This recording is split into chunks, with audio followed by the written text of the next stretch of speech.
Alrighty, everyone, I'm going to go ahead and call this meeting to order. It is 5 o'clock.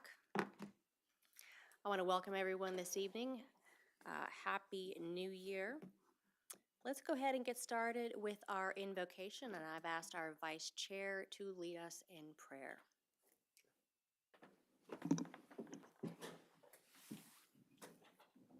We bow our heads, please. Heavenly Father, thank you for this day. Lord, thank you for protecting each of us as we work hard through our day. Lord, we ask for your guidance as we have important discussions on the affairs of this community. Help us to make decisions and recommendations that are in the best interest of this community. In your name, we pray this prayer. Amen. Amen. I'm going to go ahead and ask Susan to lead us in the Pledge of Allegiance. I pledge allegiance to the flag of the United States of America and to the republic for which it stands, one nation, under God, indivisible, with liberty and justice for all. Go for it. All righty, wonderful. Thank you so much. Before I get into my welcome, I'm going to go ahead and get to roll call, and then I'll circle back to the welcome. So if we could start, we'll start over here, and we'll wrap around with our roll call. All right, if you could grab, hey, Scotty, could you grab the mic for us? Yes, ma'am.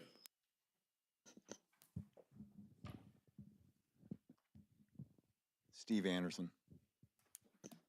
Scotty, go ahead and announce yourself. This is a roll call. Scotty Taylor. Thank you.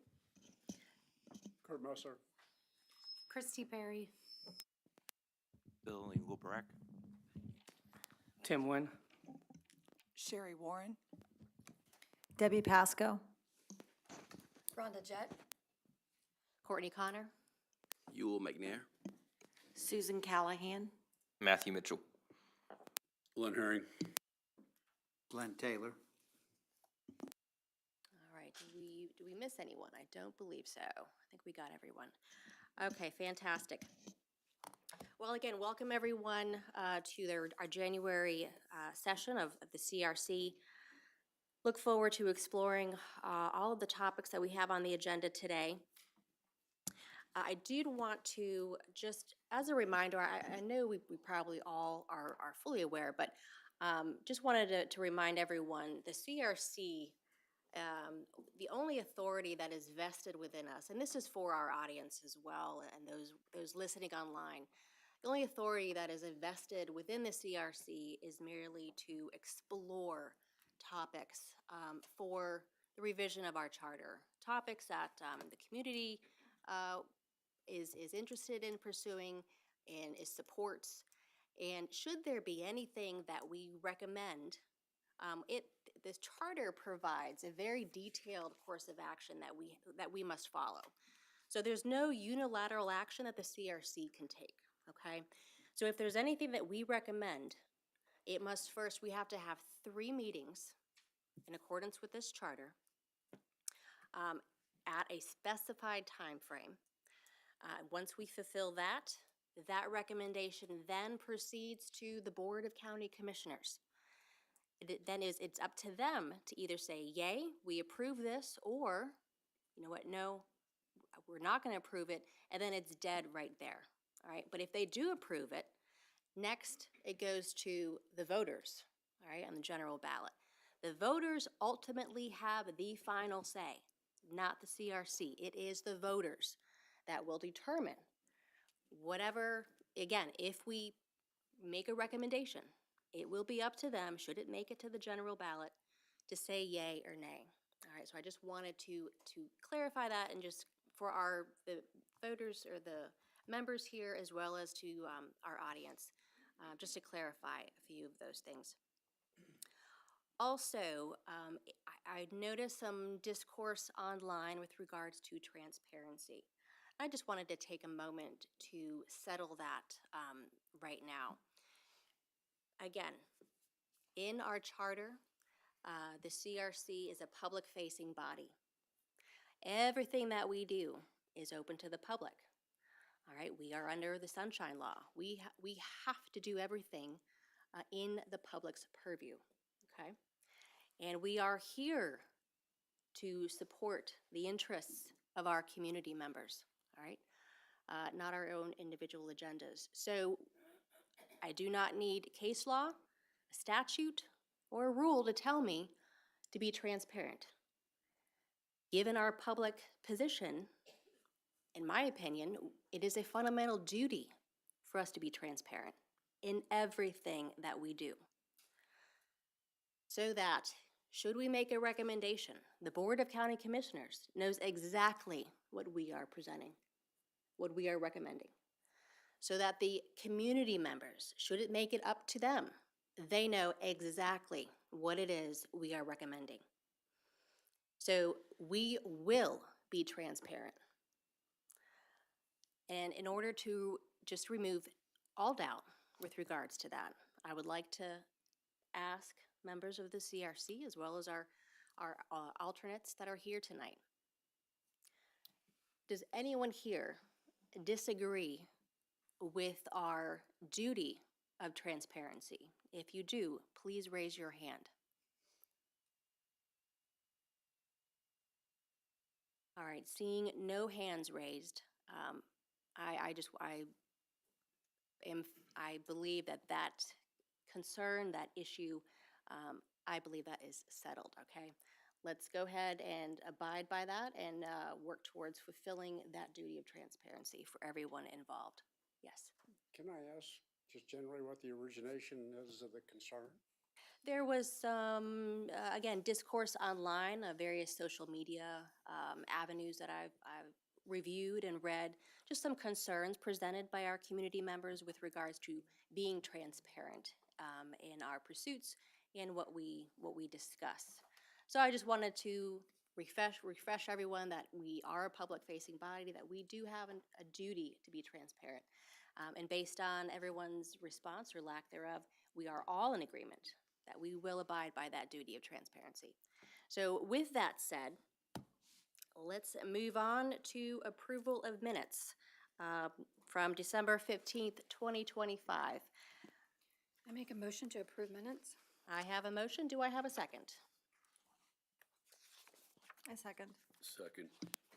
All right, I have a motion. It's been properly seconded. Any further discussion, any revisions, objections? Hearing none, all those in favor, say aye. Aye. All those opposed, same sign. Hearing none, motion carries. The minutes are approved. All right, we have, moving on to discussion items. Number 1, overview of clerk of court responsibilities as ex officio clerk of the Board of County Commissioners. Our speaker here today is our clerk of court, Tara Green. Now, before I ask that she step forward to give her presentation, if my memory serves me, Mr. Wen, I believe this was your topic that you raised. If you could provide the commission with just a general understanding of reasons why you raised this. Okay, I got some notes on my phone I'll read. Good evening, everyone. I am the one that raised this issue about looking into the commission auditor. I wanted us to research if there was a duplication of services or overlapping of duties. I want to thank everyone on this board for allowing this issue to move forward. I would ask that we all, including myself, keep an open mind and listen to the facts before we take a stance on the subject. I have 4 issues or questions that I would like to be educated on so that I or we can make an informed decision on the subject to be good stewards of taxpayers' money, to improve efficiency and to streamline government. So the first would be the Florida Constitution gives the clerk of the circuit court's authority as auditor and custodian of all county funds in Article 5, Section 16. And the county commission auditor in our charter is responsible for financial performance, efficiency, and compliance matters related to all components and programs of government and for interfacing with all external auditors. So the question is there redundancy or overlapping of services? The second thing is we really have 3 auditors or 3 audits going on. The first is the clerk of the courts, Second is commission auditor. And third is we have an external annual audit done by an outside firm. Are all three necessary? And third, in the charter, it states that the commission auditor reports to the Board of County Commissioners. Should it also include reports to the city manager? And we have 65 counties or cities in Florida, and there are only 2 counties that have internal auditors. One is Hillsborough County, and the other is Clay County. Hillsborough is getting rid of theirs. My question is, why those other counties feel that it is not necessary or important to have a dedicated internal city or commission auditor. So I'd like to thank our Clerk of the Courts, Tara Green, for taking time to be here and educating us on her role and responsibilities. All right, thank you, Mr. Nguyen. At this time, I'll go ahead and ask our Clerk of Court, Ms. Green, to step forward and proceed with her presentation. Well, thank you. Good evening. Is the mic on over there? You guys hear me? I believe so, yes. Okay. So what I did is I provided a couple of documents to help just provide a high-level overview of the duties of the office, and it sounds like there's maybe 1 or 2 in particular you would like me to focus on. After I give you kind of the high-level overview, might be best just to ask specific questions or answer specific questions as it relates to the duties that I'm responsible for. So the first thing I wanted to just provide you guys is this document right here. And this is just a high-level overview of the different areas within my office that are statutorily driven on the duties of the clerk and the comptroller. So then, supplemental to that, what I provided was an organizational chart, which is the big 11 by 17, looks like this. And that's just to show organizationally how we perform those duties, because those duties cross over from time to time. As it relates to, if you want me to go ahead and get into it, some of the questions that Mr. Nguyen asked, the ones that I can answer are the ones that are under my purview. So for a little bit of history, back in 2018, there was an Amendment 10 that passed in the Florida Constitution that reverted back the several duties that were removed in the charter, I believe in the mid to late 1990s. And these duties were the county auditor, the role of the county auditor, the role of the finance officer for the county, which is the custodian of the funds, as well as ex officio to the Board of County Commissioners, which is the role that we play as far as keeping the minutes, the records of the board, as well as several documents like agreements, resolutions, contracts, ordinances. We make sure that we're the custodian of those, and we make sure those are accounted for. And that was implemented in 2020 up to today because of that Amendment 10. As it relates to the role of county auditor, I instituted and it's on the org chart and it's on the list on the responsibilities. That falls under Inspector General. The only difference between the role of Inspector General and the role of the county auditor, as it's prescribed in the Constitution, is we implemented a fraud, waste, and abuse hotline. So it's a mechanism for individuals in the county and in the public. If they have any concerns, they can call that hotline, provide us with information, and then that team does due diligence on substantiating or not any accusation or concerns on behalf of those individuals. It might be easier, Mr. Nguyen, since you had specific questions to ask those. I didn't keep track of those questions. I followed a little bit to ask those questions, and then maybe I can do my best to answer to your concerns or your. Okay. Well, do you feel that there's a duplication of services? That's one I don't feel like I can answer because I can't answer to what the current commissioner auditor does. We do not really coordinate efforts on anything, so that may be I can tell you what we do, and then maybe you can ask the commission auditor what they do, and then you can determine if there's Maybe I could duplication. rephrase. Okay. So there's 65 counties or cities. Like I said, Hillsborough is doing away with theirs. Why so many counties feel that there's not a need? I don't know. Hillsborough still has theirs, and it's listed, I believe, in their charter as county auditor. And I believe Miami-Dade, who was also impacted by Amendment 10, still has the title of a county auditor, and I don't know what their plan is. I think their implementation date was this year, 2026. So I think that's yet to be determined. As far as the other 64 counties and why they don't feel a need to have a separate commission auditor reporting to the Board of County Commissioners, I don't know the answer to that. Do you feel that, like, your role covers it? My role covers the responsibility of making sure that post audits are done on certain almost all payables, from a county finance side. So when the county is doing their business and, creating purchase orders and spending county money as we pay those bills, we make sure that it's public purpose, it meets to the contract. So we post audit those. From time to time, or pre-audit, sorry, those type of expenses on the county side, the county finance side. Time to time, we post audit. If there's a question about an invoice being paid or not being paid, we might do a post audit on those, or we will. We do post audits on payroll from time to time based on concerns. And then there's the internal audit piece, which is more about controls. So you've got your finance side, which your pre and post audit, that I feel pretty comfortable that's being done solely in my office with the comptroller function.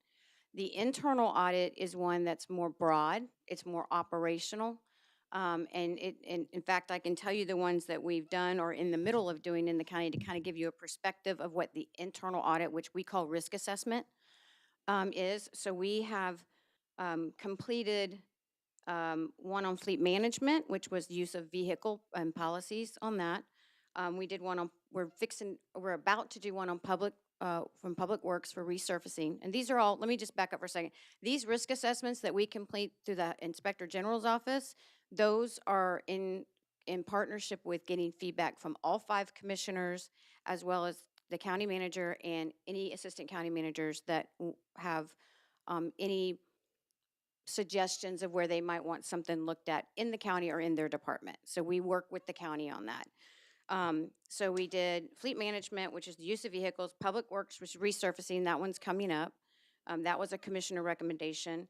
We are just wrapping up the emergency management services, the EOC, on their policy and procedures. And basically when we do these audits, we identify if there's any weaknesses or control issues, internal control issues, and then make management recommendations back to the assistant county manager, the department heads, as well as the county manager on maybe ways to close those gaps. And that's just really it's good, always good to have an outside look in for a different point of view, and then it's to close the gaps and just make the operations even better.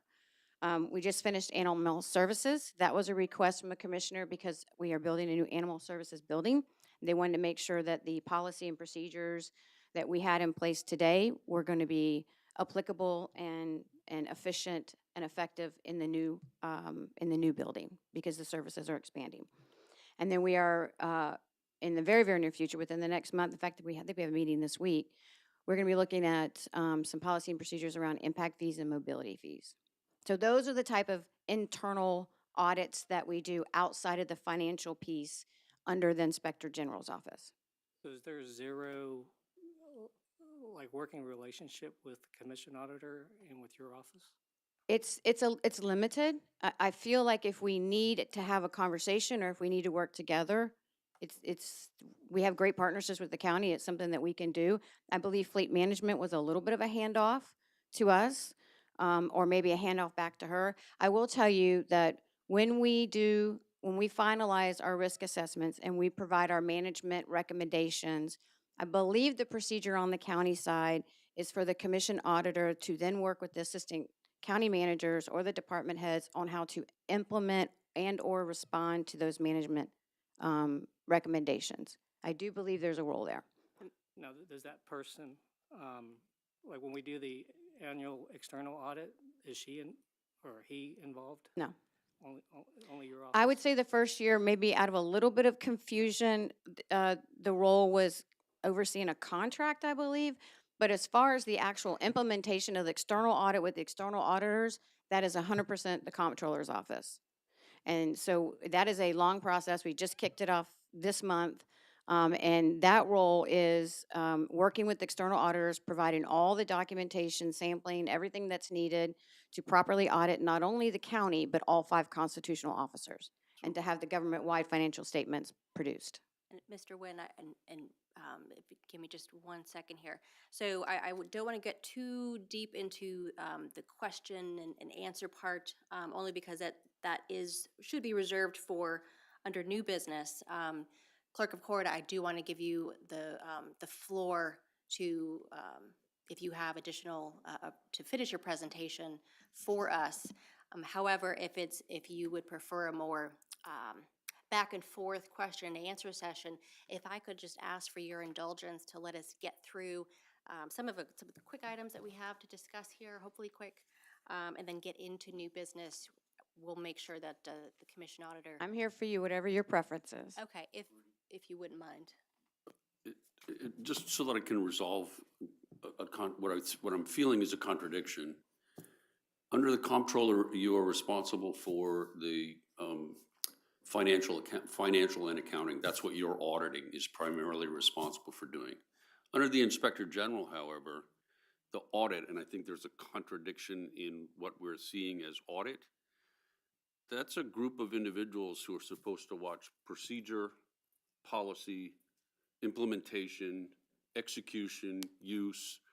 It's a whole different level of audit than what you're talking audit from even an independent audit team is only looking at the financial.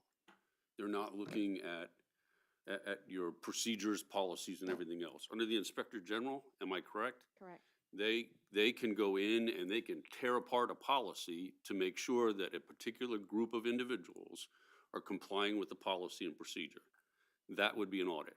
Correct. Internal audit. Okay, thank you. Okay. So you're talking external audit for the auditors is external audit. There's financial, internal, pre and post audit, and then there's internal audit, generally speaking, procedurally. Okay. I'm going to ask that we all just kind of postpone the question and answer session because it is reserved for new business. We do have that on here.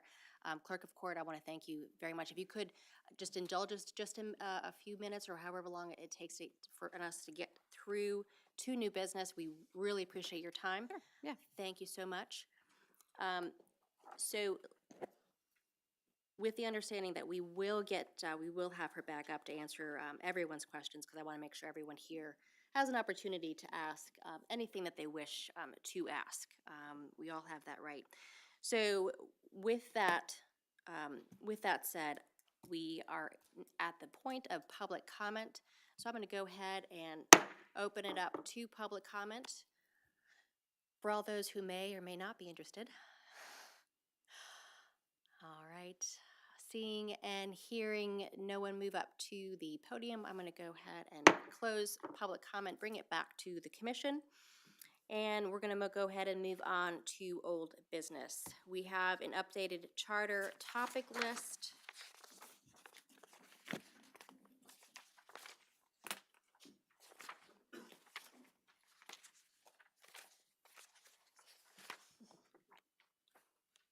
All right.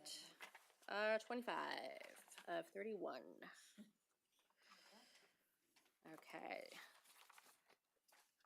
I guess I'll request a motion for approval of the updated list.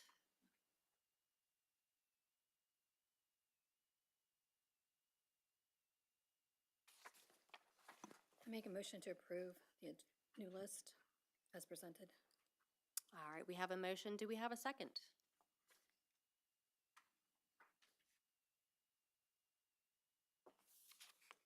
Page 25 of 31. Second. All right, we have a motion that's been properly seconded. Any further discussion? All right, all those in favor say aye. Aye. All those opposed, same sign.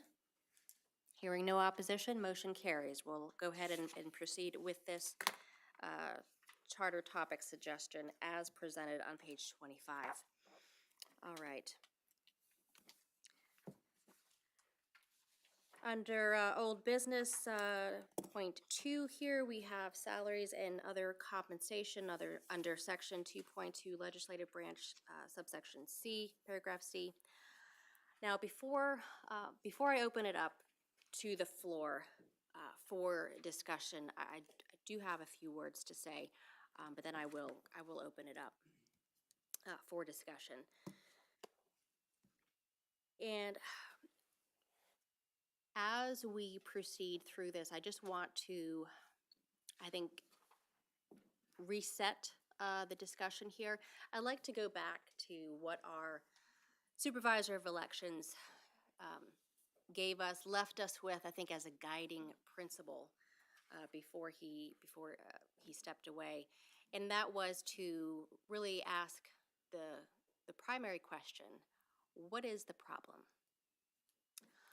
And I think that is something that we should really consider here today with regards to the commissioner salary. In my years that I have been involved within Clay County, served Clay County, lived in Clay County, not once have I heard a county commissioner request or seek a pay raise. It's never come up, to my knowledge, it's never come up in any of their campaigns, in any of their, while they've served. I have never once heard any of our commissioners complain about a pay raise, complain about the money that they're making while they are serving our community. And I think that's important. If they aren't seeking a pay raise, where's the problem? What are we trying to fix? I think I would revert to the old adage, if it ain't broke, don't fix it. All right? A number of our commissioners, they're on their second terms. Commissioner Condon just filed for her second term. And not once have I heard her complain or seek a pay raise. That's not the focus. The focus is on public service. The role of commissioner is to serve the community, to serve the public. One argument that I've heard, and I guess it's a fair argument, is, well, raising the pay for county commissioners will provide an opportunity to have some higher level of quality, for lack of a better term, maybe higher caliber, however you want to phrase it. I don't want to demean anyone by any means. However, I beg to differ. Just look at the commissioners we have. We have a veteran. We have an attorney, a doctor. We have a business professional. We have an award-winning sports leader. Those are our current commissioners. That is an impressive slate. And they are doing the job with the current salary. Because why? The focus is on public service, not a paycheck. And I would caution the pursuit of increasing the pay, which could turn this role into just another job that provides a paycheck. All right? Instead of, and potentially detracting from the really the only focus for this particular role, which is public service. Point 2 with regards to that is this role is to serve our community. And our community, for those of you who are on social media, who have had a chance to review comments from our community at large, they have voiced strong opposition in our pursuit of this particular exploration, which is to align the commissioner's pay to the state statute. Very reticent with this approach. I would remind everyone, we are here to support the community within our own districts. We are not here to pursue individual agendas. We are not here to pursue anything other than what those within our district wish for us to pursue, wish for us to explore. Now, did they voice their concerns in these chambers? No, they didn't. But they nevertheless have made their opinions quite known and very, very clear. And I think we have a duty to listen to the members of our community that we have been put here to serve. And thirdly, in my opinion, just on the Board of County Commissioner meetings that I have watched, that I have attended, and in my view, the financial just position of where we are right now, I don't believe it's financially responsible nor beneficial to continue pursuit of this particular avenue with raising or aligning this pay with the state statute. So, as chair, it is my recommendation, with all that said, with all those points, with, knowing what our community, what their position is, knowing that we have not heard one county commissioner seek a pay raise, complain about the pay, not one. It's my recommendation that we end any further discussion on the commissioner's pay at all, and any further pursuit with regards to that, and just move on to other topics. Now, if the majority of the CRC wish to pursue any further discussion on this particular topic, my alternative recommendation is that we pursue exploration of options that are more financially modest and financially balanced. Now, with that all said, I'm going to go ahead and open up the floor for discussion, and I welcome everyone's viewpoint. Courtney, I'll start us off. I think, like you said, the community and the voters not only made their opinions clear online recently, but also made it clear twice.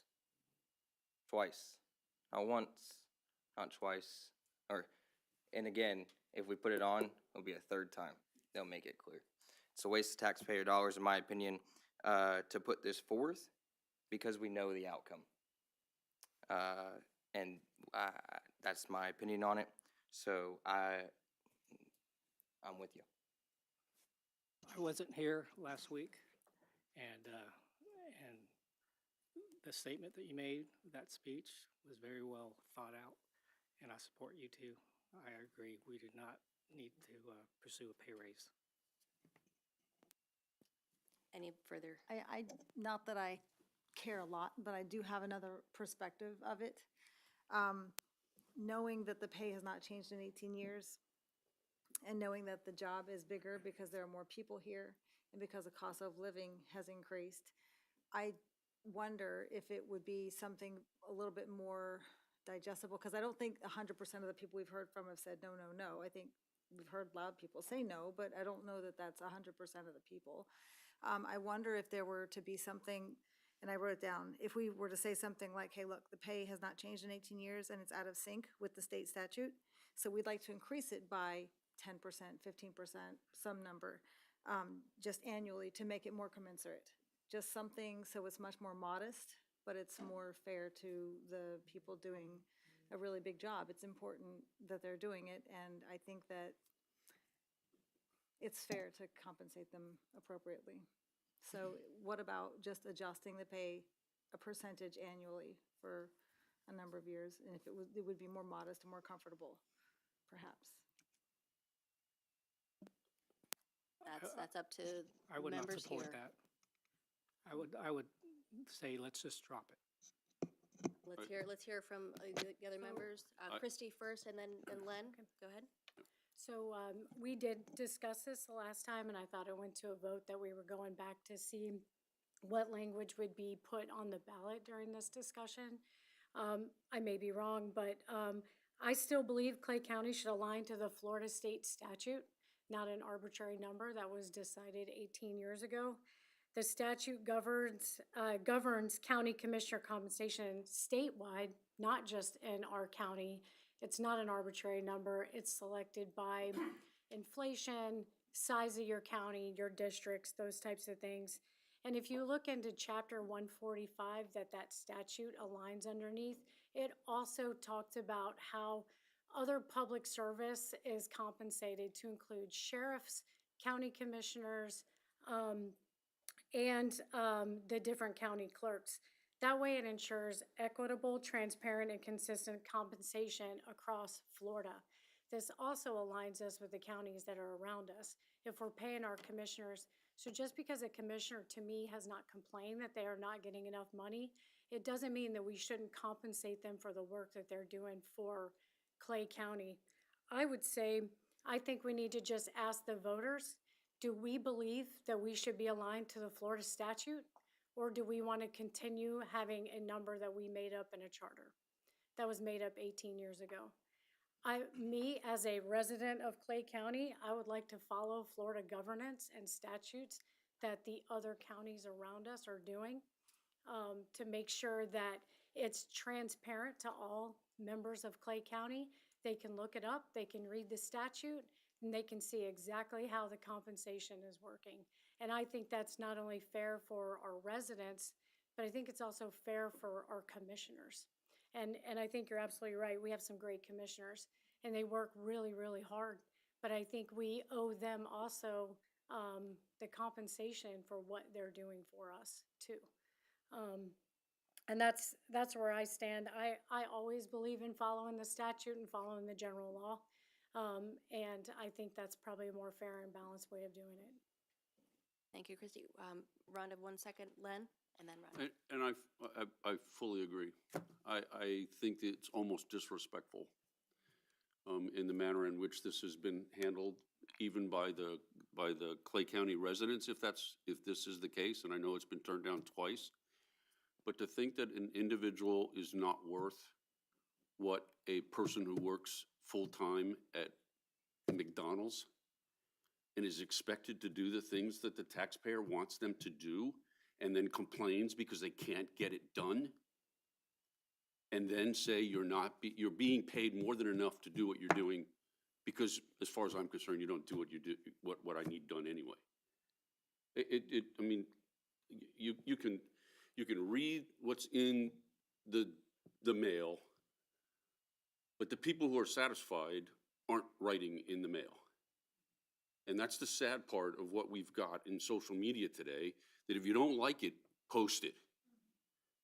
It's not the it's not the respect for the person who's done the job, and making absolutely certain that that individual is compensated, because the more I've done here, the more I've learned that even if I wanted to, I wouldn't.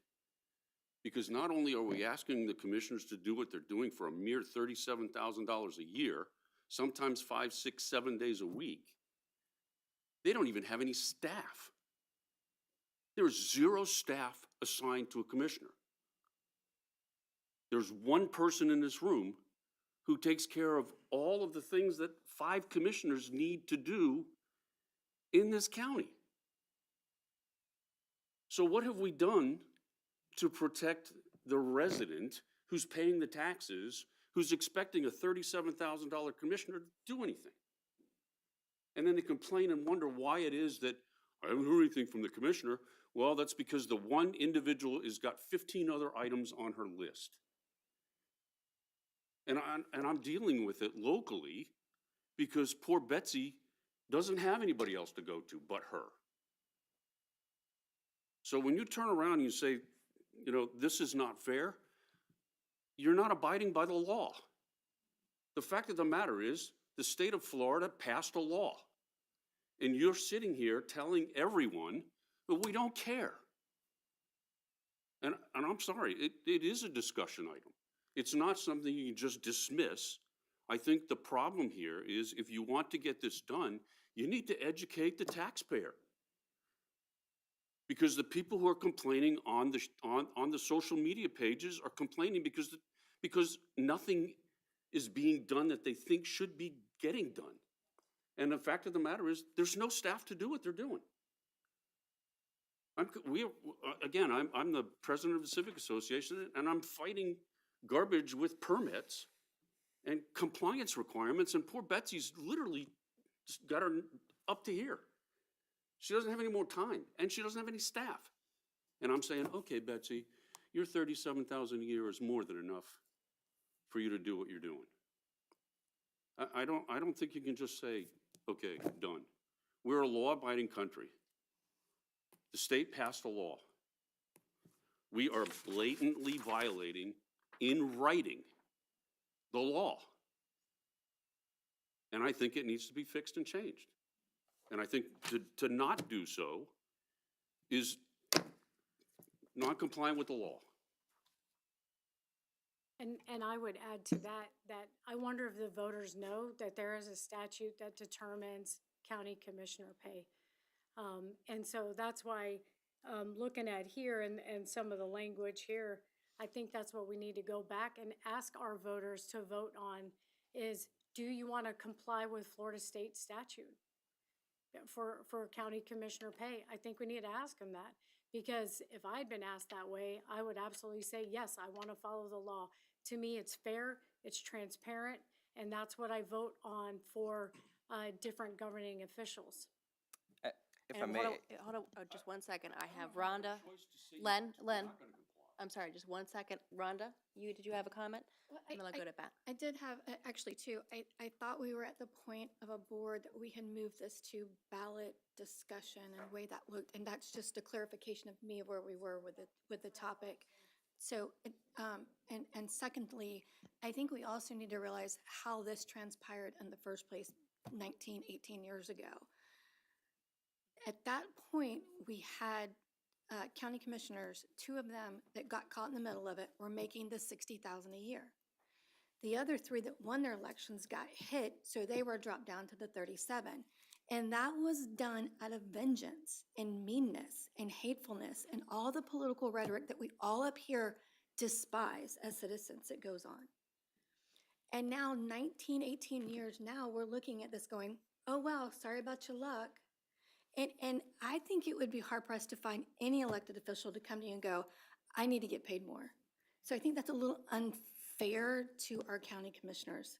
That may be the way you feel, and that's okay, but I'm saying that's unfair to say, we all know that would be political suicide to go out there and go, I need to get paid more. I mean, that's kind of an unended statement, but, you know, so I do think that we need to educate and show our voters where this came from. And I don't have my numbers and what that looks like. If this goes through, what does that look like? Moving forward, looking at our infrastructure, I go back to this. We have grown 4 times over in the last 18 years. And we constantly cram down and talk about infrastructure. This is infrastructure. We don't want to give them any more people to help them on the administrative side. We don't want to do 2 more people at large. We don't want to give them any more money so that they can do this as a full-time job instead of a part-time job with term limits. So what is the answer then? And I go back to, I still think that we were past this point of debating this issue and we were supposed to be talking a ballot discussion. So that's where I'm at. Hold on 1 second. Matt, go right ahead. Are you all set? Okay. Van, and then we'll go back to Debbie. Which one? This one's great. Right, 2 things. One, a legal question when it talks about the Florida statute. Since we're a charter county, can we set those rates without violating statute? I think we can. 2, to Matt's point, we've done this before and we didn't get it right. I don't think that jumping or somebody being able to say, we're gonna double the salary. When I saw this, and I apologize for having to cut out last week, I will not cut out anymore. But doubling that salary is gonna be a hard push, no matter how you do it.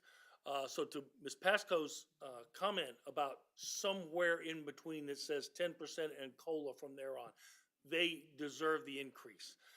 The last thing I want to point out is when it comes to administrative assistants, and I almost said something to JB. I hate to say it, but that's their decision. They've got an entire budget.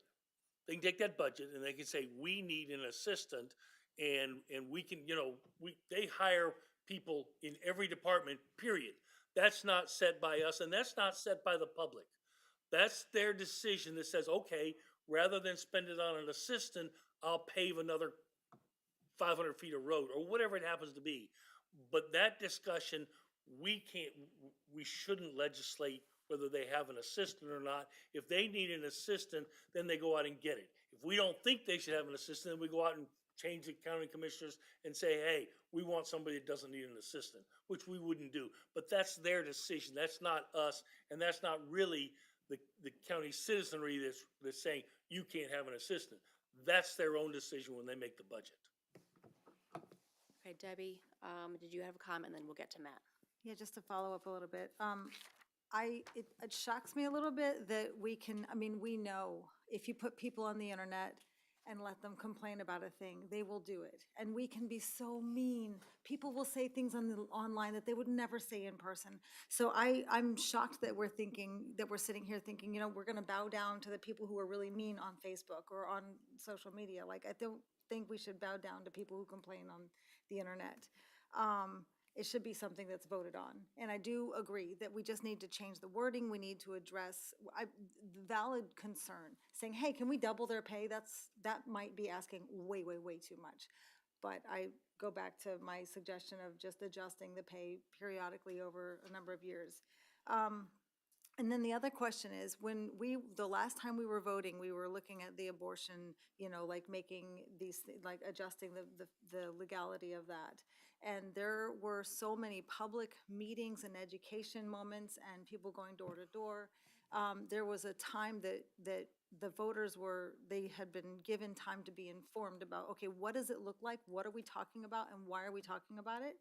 And so I wonder I don't know if that's in our purview, if that's somebody else that we would give that job, but would having some public discussion so we could discuss what we're talking about, why we're discussing it, and what does it even mean, to educate people before they actually get to the ballot, so it's not like the very first time they see it is when they go into the voting booth.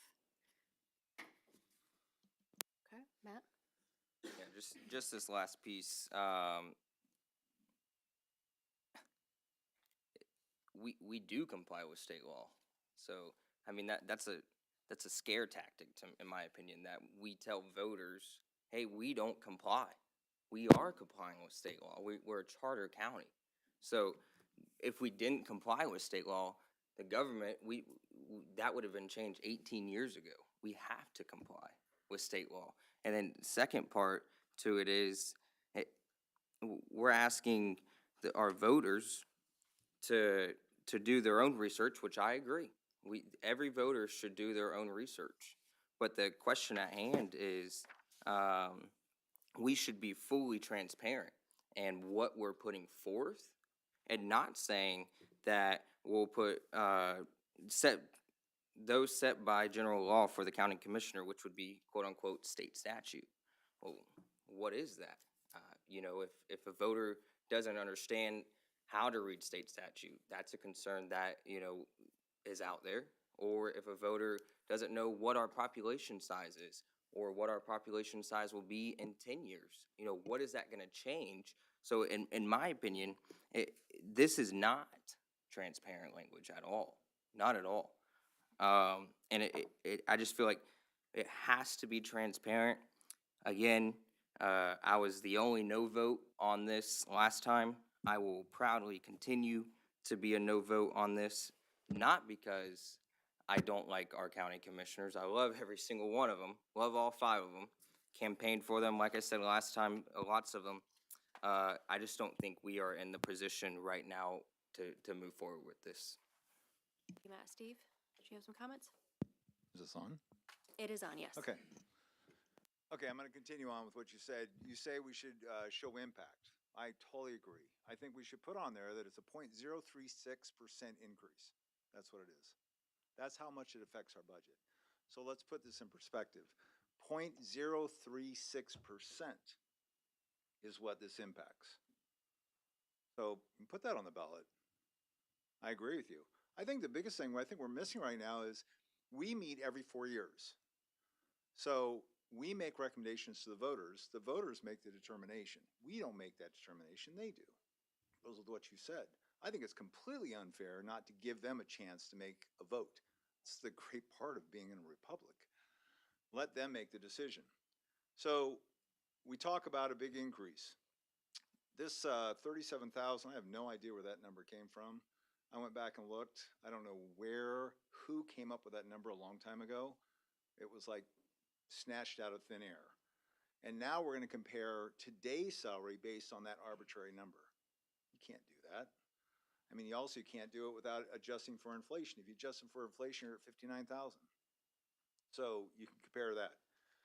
I look at this a little bit differently. I think it's our obligation to give the voters a chance to vote. I think our county's growing. We all agree that we want our county to become the best that it can be going forward. We need county commissioners on there that have the best interests of the county in mind. Question I have for all of you, how many people ran for county commissioner last time? Were they just stacked? Did we have multiple people to pick from? Or were mostly people run unopposed? Why? Why were they unopposed? 7 days a week, 30. I mean, I'm asking that because I think part of that, I agree with you that some of this is public service, but some of it is if you have somebody younger than me, which is a lot, somebody may want to do this full time, it's a full-time job. We want it to be full-time because I think we need 5 people on there that spend the majority of their time doing this, not holding down a full-time job as a doctor, a lawyer, the greatest sports person, whatever. But you know what I mean. I think we need to compensate them for what they do. Matt, I respect what you say, but I also know that this has such a tiny impact on a $797 million budget. This has really no impact at all. I don't think it's our job to educate the voters. That could be the county commissioner or whoever they want to choose to. That's not our job. Our job is to go out to the voters to say, hey, look, we want what's best for our county going forward. We believe that we should compensate people fairly for the job that they do. State statute gives us that ability to do that.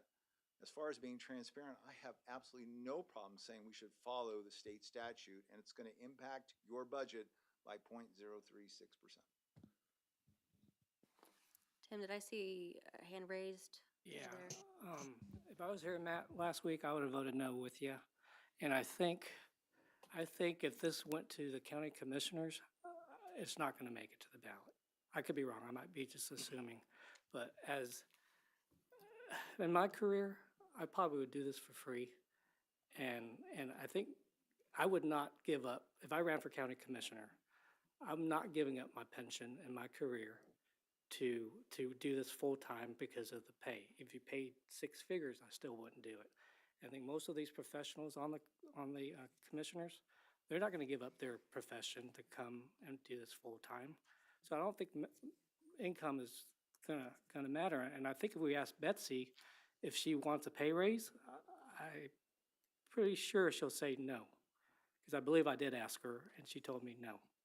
But so I think if it does go to the commissioners, I think it's a dead subject. It's not gonna move forward. Especially if it's an election year for them, they're definitely not gonna support it. That's just my take on it. So I'm sorry, Brandon? Yeah, I just wanted clarity on the procedural ruling from the last one as to whether this is now, a discussion for the ballot or not, just procedurally speaking, so that we can, sort of Yep. proceed. Absolutely. So no, yes, so last meeting, we voted to merely explore language for a potential recommendation to move to the Board of County Commissioners, which I believe our attorney, and I'll let him address this, has prepared for us, and it should be, every one of us should have a copy of it. I merely made that preface before this discussion to put forward my position on this matter, and then based on the points that I made, I wanted to make that clear. So, but yes, procedurally, we are here today to pursue what is before us, and on that note, I'm going to go ahead and turn it over to our attorney to enlighten us on what we have before us here today. So what I did was I did some research on this, and in response to your point too, Matt, I was actually of the opinion too that there's needed to be some financial disclosure. And there was a relatively recent Secretary of State opinion letter which said that there is not to be like the financial type disclosure that I was thinking would be supplemental to this. So the press can talk about it. They'll know, everybody's friend Josh Allen has already made it publicly known. But as far as this commission or the county commissioners doing a financial disclosure, no, there is some business requirements for ordinances and things, but not for amendments. And so I went through and I looked at Tallahassee, I looked at Volusia County, I looked at Osceola County, some of the neighboring counties, to see how they did it. There's a couple different ways that it can be done. Y'all can have it where it allows the county commissioners to pass an ordinance for their own salary, so we can pass it to the county commissioners. Well, we can do an amendment. I didn't draft that amendment, but I can easily draft one, as I did here, that allows the voters to give the authority to the county commissioners by ordinance to set their salary. That's one way to do it. What I did here was, as is done in, say, Osceola County and many, really, Volusia County and many other counties, is I just took the same, and interestingly enough, this is the same language that we had, Clay County had in their charter back until, for the period from 1991 through November 6th of 2006. And so that's in our little books that we all may have on page 18.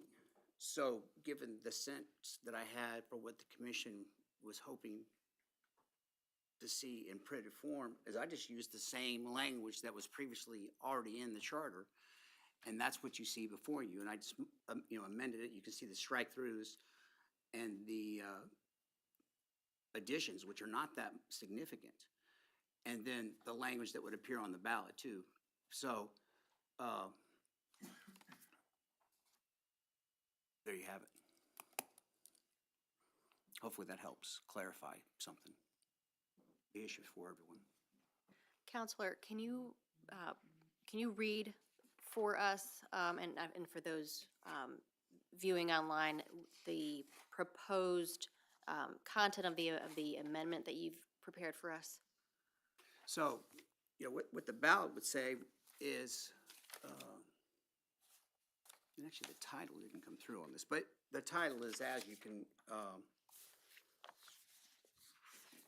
it's an amendment regarding county commissioners' salaries and other compensation is what the title would be, but it says, shall the Clay County Charter be amended to remove the charter specified county commissioner's salary of $37,000, remove the requirement that county commissioner salary changes must be approved by a majority of electors in a general election, and provide that county commissioner salaries shall be the same as those set by general law for the county commissioners of non-charter counties and shall not be lowered during the term of office.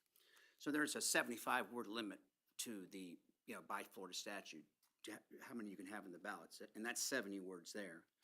And the title has 15 words, so it's really, I've addressed that. And so then, upon passage of that, the text of the charter would be changed to say, this is section C, which is under 2.2. 2.2, salaries and other compensation. Salaries and other compensation of the county commissioners shall be set the same as those by general law for the county commissioners of non-charter counties and shall not be lower during the term of office, period. And so that's really, this is just reverting back to where we were in 1991. And general law currently, what is, was it a 96,000? And so, yeah, so there's a chart, which I have right here too, actually. Based on population? Based on population.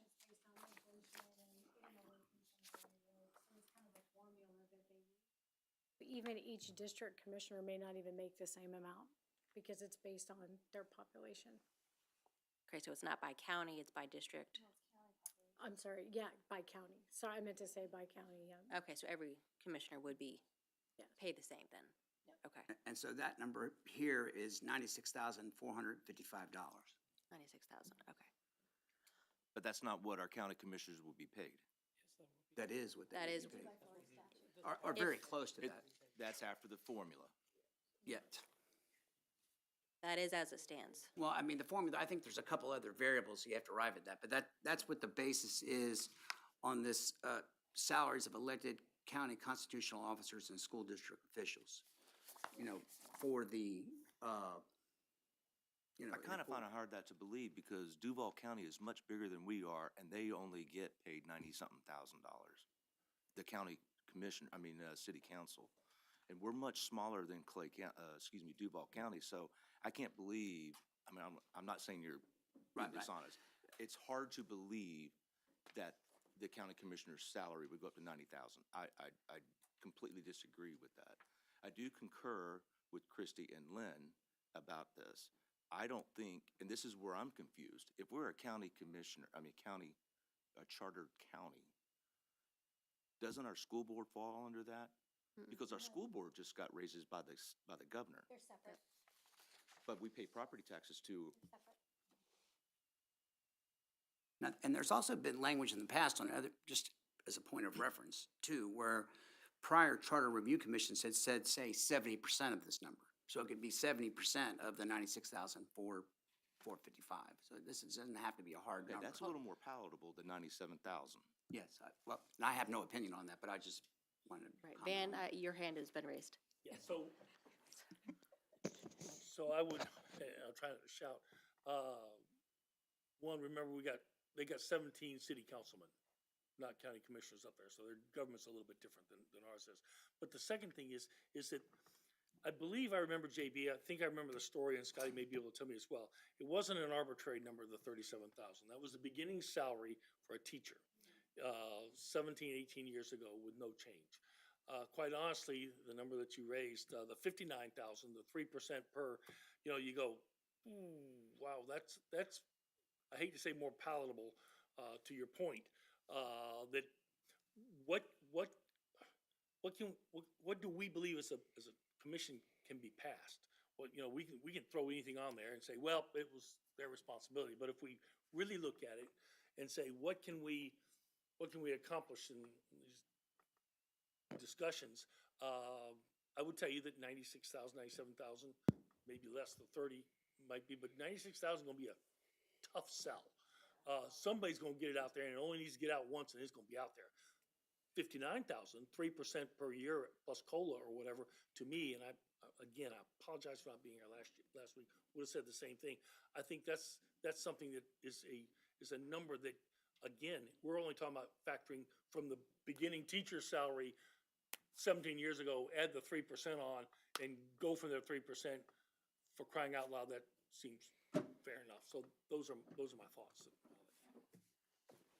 Okay, so Susan and then Debbie. Oh, I'm sorry, Brandon, did you have your, Yeah, Brandon, Susan, Debbie. I was just curious, is there a legal requirement for an affirmative number to be in replacement of the number being removed? I.e., does there? Majority of the electors. Is that your question?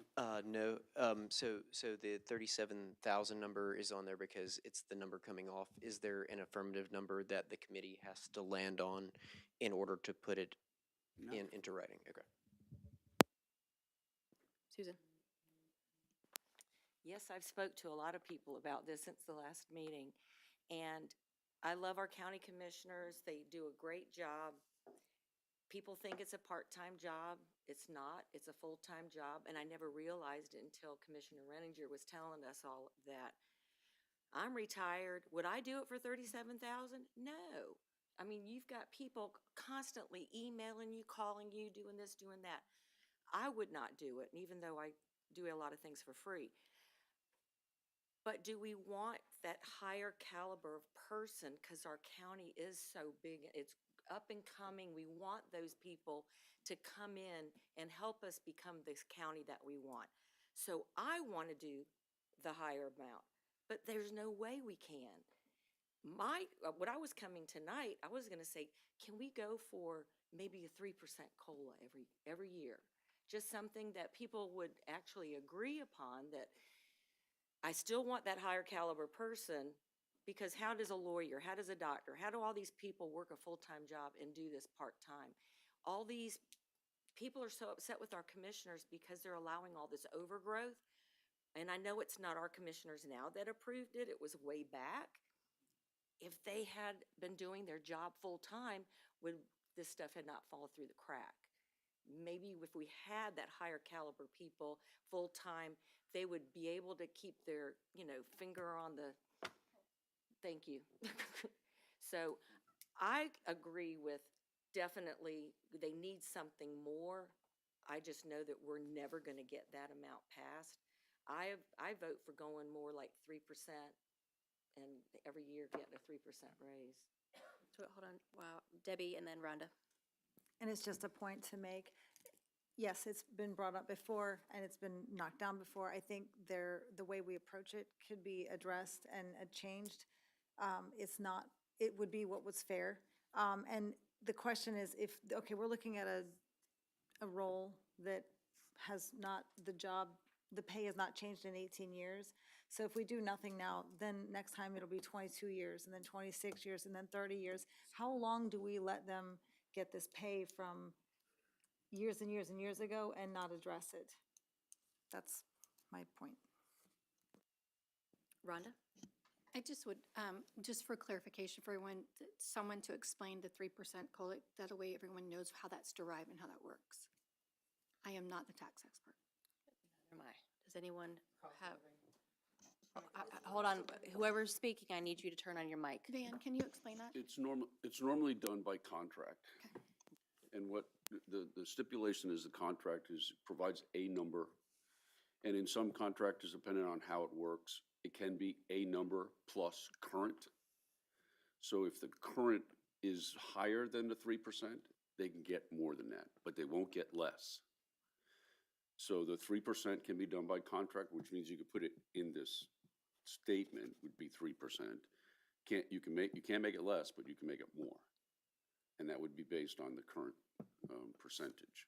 So it's just like your Social Security. I mean, it's the same numbers based on Social Security by annuum, but there's a guaranteed number when you do it like this. It's the same. I mean, currently, you have tons of individuals in public service who have that same contract written, same percentage written in their contracts. That's just the way it is. But I would just add, I don't know that it has to have a floor like that. I mean, if inflation is negative 3%, I don't know that you still have to give 3%. Correct. Van, go ahead. And the COLA is a federally published number. I think state employees this year got, the COLA was 2.7. Something like that. So slightly under. So, my thought is. Oh, we can't hear you, Van. I'm sorry, was that on? I'm sorry.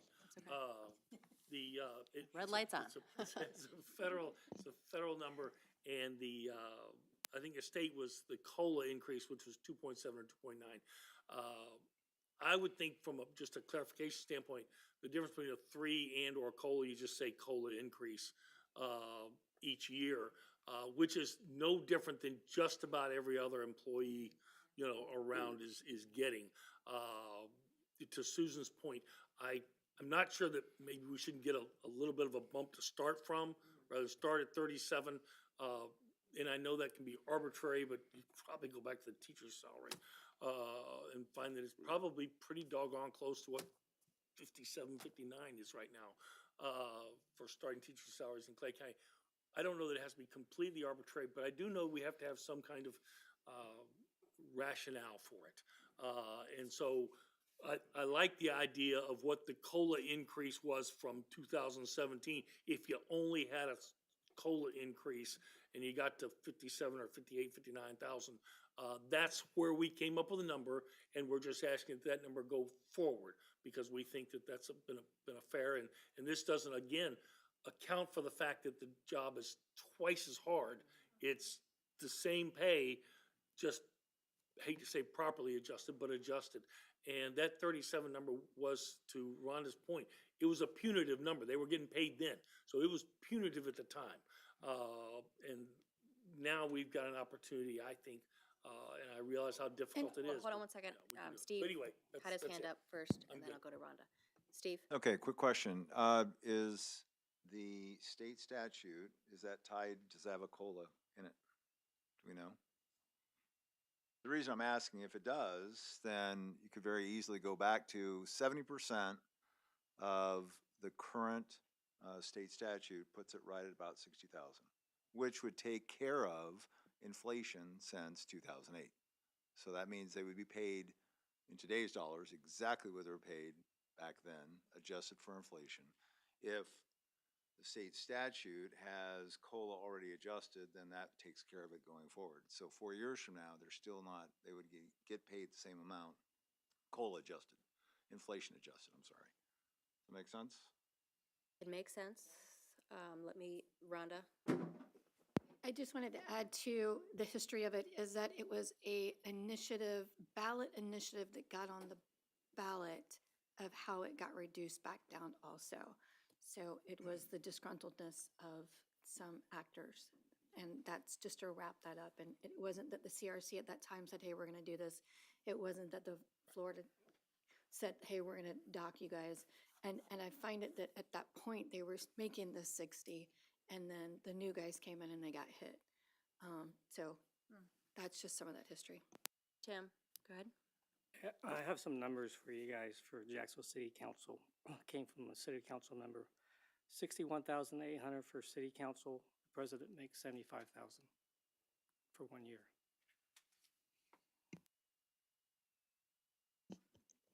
Of note, in the Florida state statute, reading it here, commissioners can also voluntarily reduce their salary if they choose to. So if they were in a position where they had like a retirement and they didn't need the full, that is also an option for the commissioners if they follow the Florida state statute.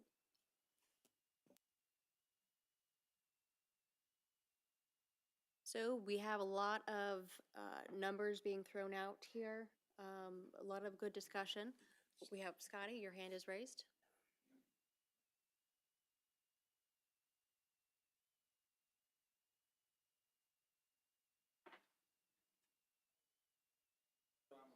Make sure it's on.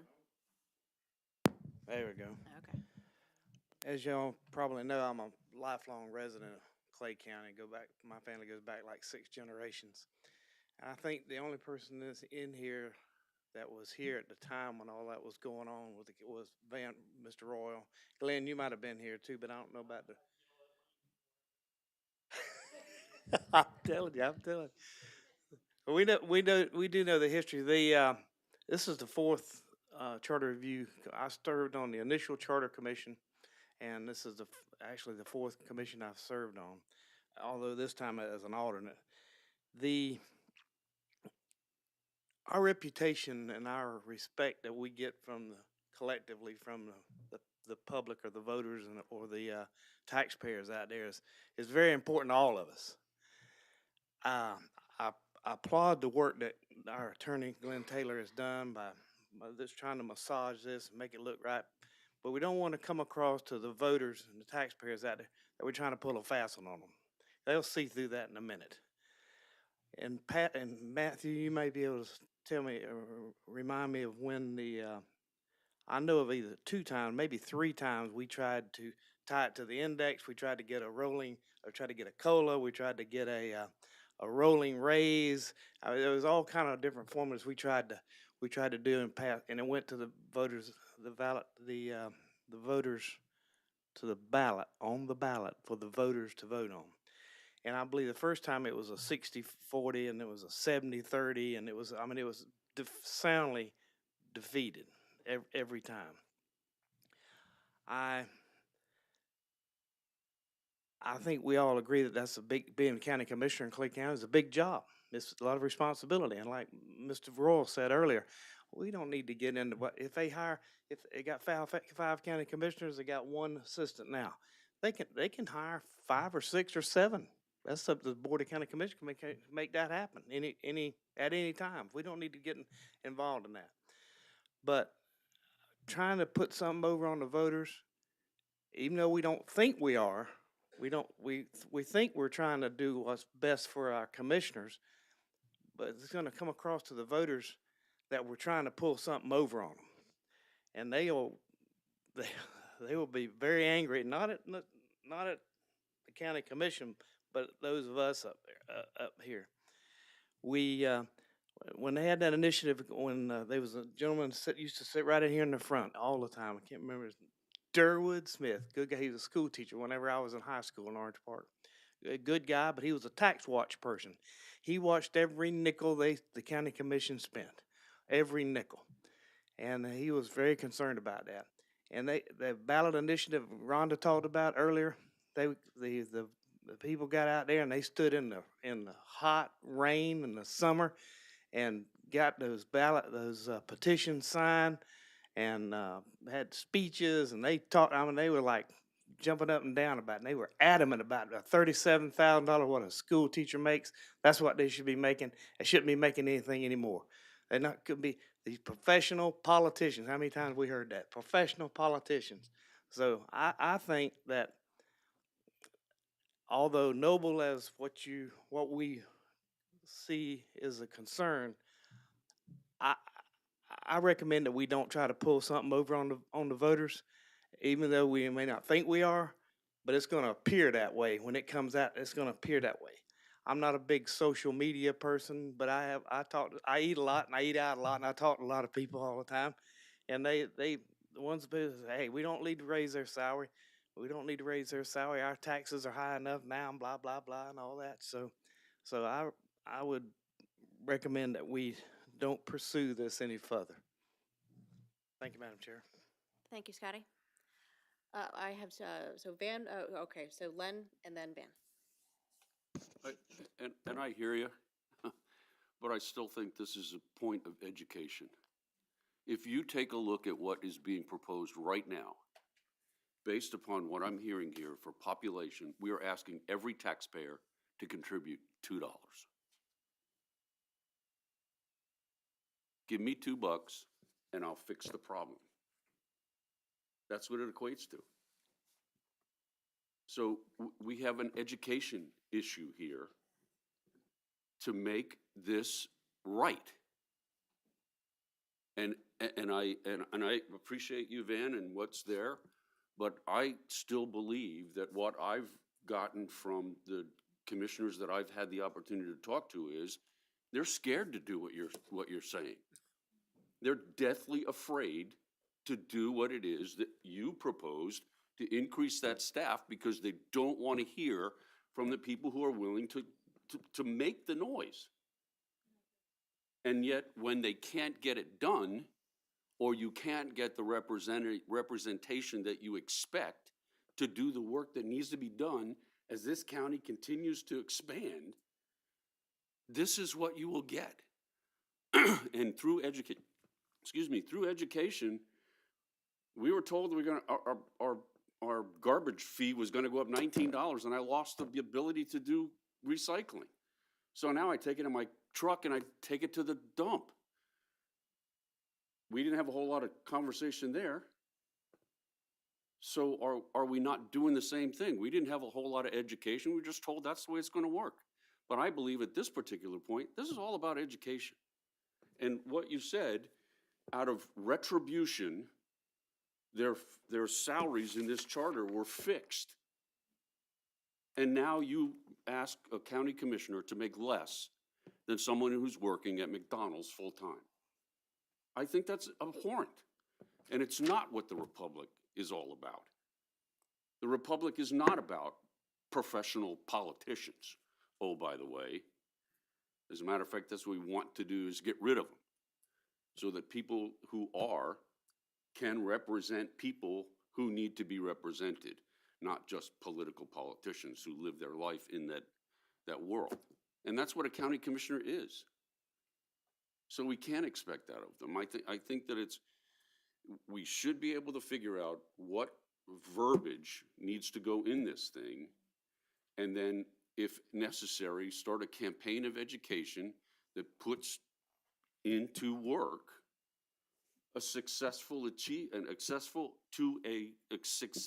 event that achieves the goal of getting this right and putting them on the right path to tomorrow, because this is not. And if what you're telling us is true, this is out of retribution. We all, 4 times over, if that's how many times it's gone there, should be ashamed of ourselves. Because we all have accepted the fact that retribution is the way we want our politicians to be handled with. And not voting in based upon what they're doing, or worse, and this is where I really have a problem, what they are expected to do 24/7, and I have gotten phone calls from Betsy at 7:30, 8 o'clock at night to answer a question that I thought she would wait till Monday to call me to take care of.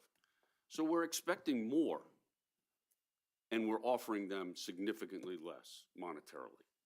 And oh, by the way, they don't get, from what I understand, they don't get repaid for everything they do when they do things. So there's not a basic, okay, here's a little bit more for what you did. They don't get that. So I really think that we need to figure out how to do this a little bit differently. And I think that there needs to be a place, there needs to be a departure that gets you to a point where you fix this, and they're not so afraid to go back and say, you know what, I would really like to hire a staff member. Because they're afraid to come to from what I understand, they're afraid to come to our budget and say, I need $50,000 for somebody who will work for a year in staff. Even if it was an intern, you're still looking at $35,000, $40,000 a year added to the budget. They're afraid to do that. And then we sit as citizens and complain that nothing gets done by the commissioners. So I think we really do need to, we can't put this thing away. I think it would be the wrong thing to do. And even if the commissioners have to go back and say, okay, I don't agree, then they're doing it on their own because, again, I believe they're afraid to go to the taxpayer and educate them on what it would take to bring them to the same thing, to where they should be, because retribution is how this started. Van? At some point, at some point, as JB pointed out, we are less taxed per capita than so much of the rest of the state. And so they're going to have to make the decision to raise some of these funds to do it, and they should. And I would sit here, and I have finally got elected to an office, and I've had to raise taxes and fees and things like that. My suggestion is going to be, because I think part of this is, to your point, Lynn, very much so a sales job. My suggestion is going to be 70% of the state statute with a dollar amount actually spelled out, if we can possibly do it in parentheses at the current time, which shows that if it's only 70%, I'm still getting a bargain. I'm not paying what everybody else is paying. They wanted to, they could have gone up, or the state pays everybody else this, but I'm taking 70%. And again, I think to Scotty's point that you know, at this current time, so that it spells it out, we have to be transparent, or they're all gonna think we're hornswoggling them. So I think if we did that, I think it's sellable. The education, I said that from the very first time I sat over there, that I said, we're gonna have to, this is an educational process. If we don't have people get out there on the other side, it ain't gonna get done. by somebody. So we're gonna have to get the community behind this, the leaders of the community, and say, hey, this is just like a 50-cent sales tax for your children, or 1-cent sales tax. We've had both of those over the last years, and they passed overwhelmingly. We're gonna have to do the same thing, but I would recommend that we look at the 70% of the statute, which statute does allow to do, and put a dollar amount in there in parentheses or current rate. Hey, Lynn, I gotta correct your calculation real quick. Each county commissioner represents about 50,000 residents, correct? Approximately 250,000 population. We're asking to bring them up to a current level from 37 to 57, 58. That's only 20,000. I use a number of 30,000. That's actually 60 cents. Yeah, right. So I was using the full amount, $6.96. So if we were to bring it to 96, then it would be $2 a piece. If we bring it to the 54, whatever, it's significantly less. So we're not talking a whole lot of money per taxpayer. But education is key. Anytime, as a business owner, I had to deal with Medicare regulations. And every year, I had to deal with some kind of changes that the federal government made. And based on that, we had to make concessions within the company. Now, education, and go back to the education, I had a Knights of a Round Table is what I called them. And then from that educational process, we were able to talk to the employees and we were able to tell them what was going on. We had a major change in our reimbursement in 2020. We had to either make a decision, reduce our workforce, or we could take a temporary pay cut. And all the employees said, listen, we don't want anybody out of work. So they took a temporary pay cut. That's because of the education. We spend so much time on education of Amendment 3 and Amendment 4. I mean, we're talking about in our county, in our small county, that we should be able to do some kind of educational process as well. And I think if it's shed in a positive light of knowing and showing the facts, that it is 60 cents or maybe even less than that, I don't think anybody would reasonably balk at it. So I agree with the COLA, and then however we get to that dollar amount or whatever it may be, then I think that's where we should be. So, thank you, Bill. Let's go to Steve, and let's go to Rhonda, and then I think if the members are ready, if they would like to further discuss, then we could do that. If we feel like we are in a position to make a motion, I'm going to ask someone here to make a motion. But first, just so we can move on, should we feel like we're ready to do so? If not, I'll leave that up to the members here. Steve, go right ahead, and then we'll turn it over to Rhonda. Okay, quick question. This just to clarify, so last time we met, I made a motion to approve raising the county commissioner's salaries to align with state law. Okay, and that passed 10 to 1. So my question is more, how do we go about, I'm ready to make a new motion, another motion. So that's already been motioned and passed. So what do we do now? So the motion was to explore the content of a language for a potential amendment that's been presented here today. All right. And that's what we have. That's what we have here. All right. I will hear from Rhonda. Do you have a comment to be made? I have a comment.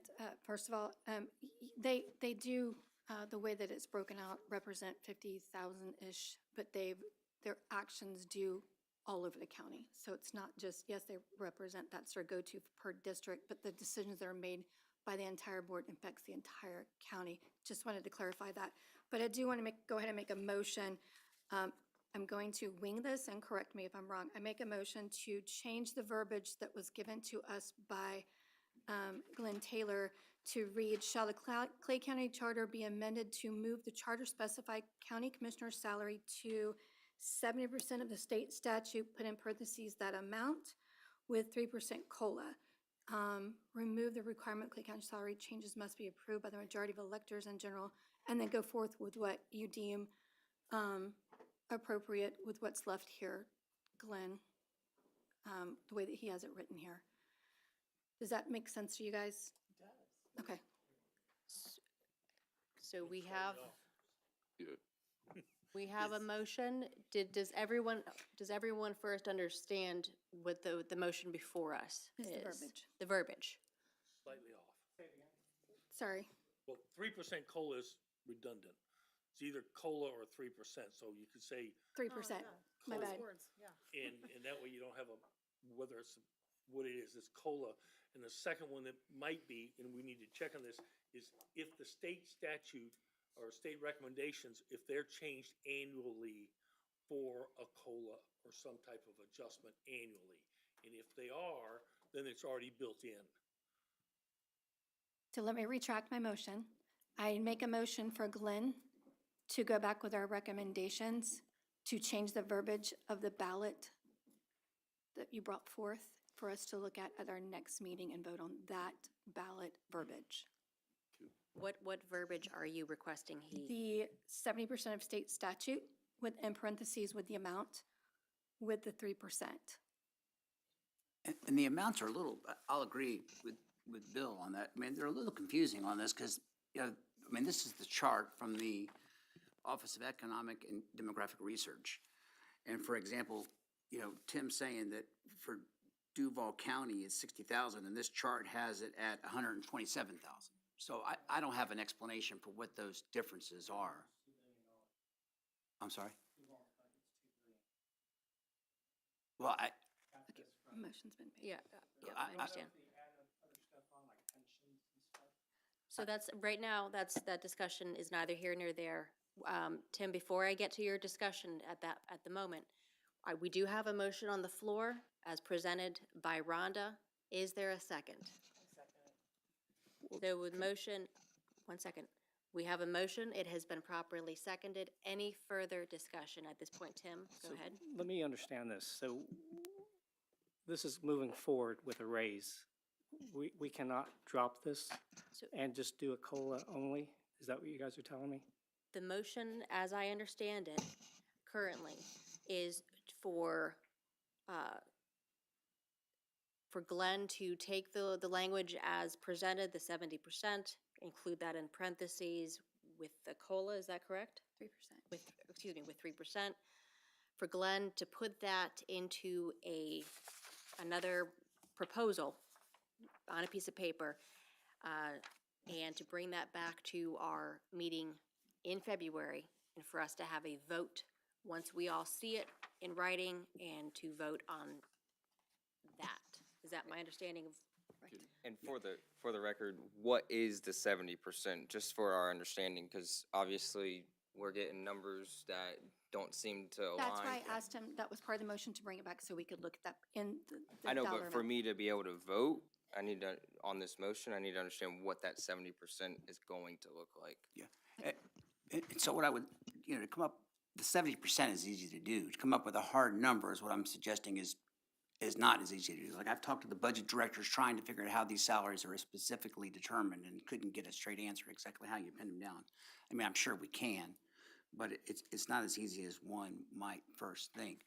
I don't have an explanation for why Duval County, I get it, it's a bigger budget, I get it, there's 18 people on the board. Why this, I don't have those answers. Maybe Chair Green's clerk can give us those numbers. So, Len, I- Van, I just want to be careful when we say 3% COLA being fixed, so that there's not confusion here, because COLA by most is assumed to be what the federal government establishes COLA by numbers. So just remember, in 1989, it was 11.4%, okay? And it was significantly different through a few of the years where we saw tremendous raises in Social Security and other things that were taken. If you want to make sure that it's consistent, then it's an annual cost adjustment or an annual salary adjustment of 3%. So just so that when you write the agreement is fixed at a percentage if that's what it is that you want, or you want it to be adjusted per COLA, and it would be federal COLA, because that's an announcement made on the 10th of January. okay. we have other discussion. Tim, go ahead. So since that motion's on the table, can I make a motion to just say no 70% and just, Not, no, we- okay. at the moment, we do have a motion that's been properly made, seconded. Do you wish to retract that motion or proceed with vote? I've got one more comment too. Okay. Go ahead. To your point, which is a good one. I think that since we came up with a hard number of 37,000, that we can, between now and 30 days, come up with the number that is our, if nothing better, a best guess, because sooner or later, we're gonna make that best guess anyway. So whatever it is that you come up with, that would be the number that I still suggest we put in parentheses per Rhonda's motion. So it's that, and I think that ought to be the number. And then going forward, the adjustment of 3% or, you know, cost of living adjustment of 3%.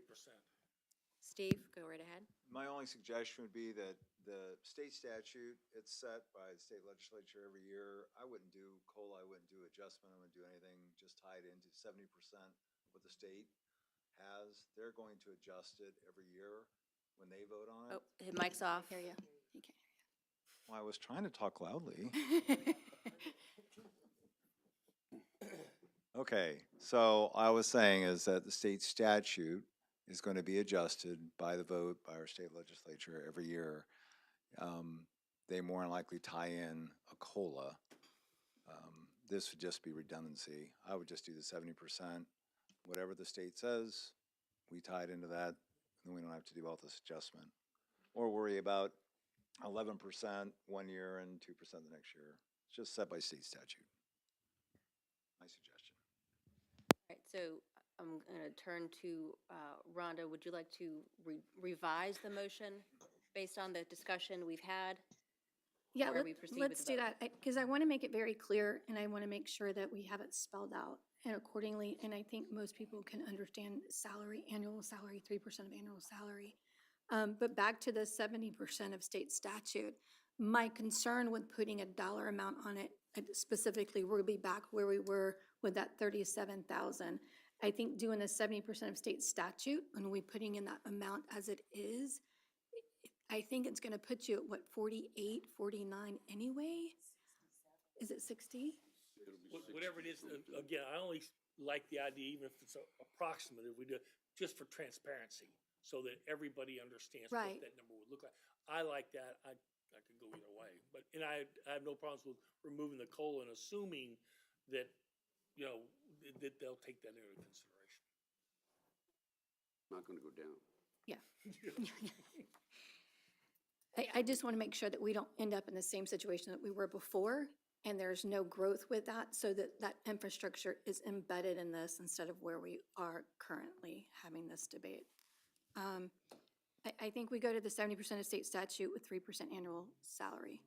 So you would need to revise the I revise motion. it to read, to include the 70% of state statute with 3% annual raise. So one more thought. Well, so we have a motion as revised. Do we have a second? So we have a motion that has been properly seconded. Any discussion? Len? With a suggestion, because you could get to a point where if you increased it year, so it would go up a percentage to the actual state, you could put it in for like 10 years from now, it will be there. So that people don't see tomorrow it's 67,000, year after that it's whatever. But I still think that it should be, it should be the taxpayer's requirement to pay what the state believes is the compensation that they're due. And to do that, we can get there by saying 5% per year until we get to the point where you are at the state level. And then you don't have to worry about it because there isn't an increase, there's a decrease, there's a state authorized limit, annuum, based on their budget. And you're out of all the rest of this forever. So you make that discussion, but that it is contrary to the motion as presented and as seconded. So I'm going to thank you for that discussion. Any further discussion on the motion as it is before us right now? May I just ask one question, Rhonda?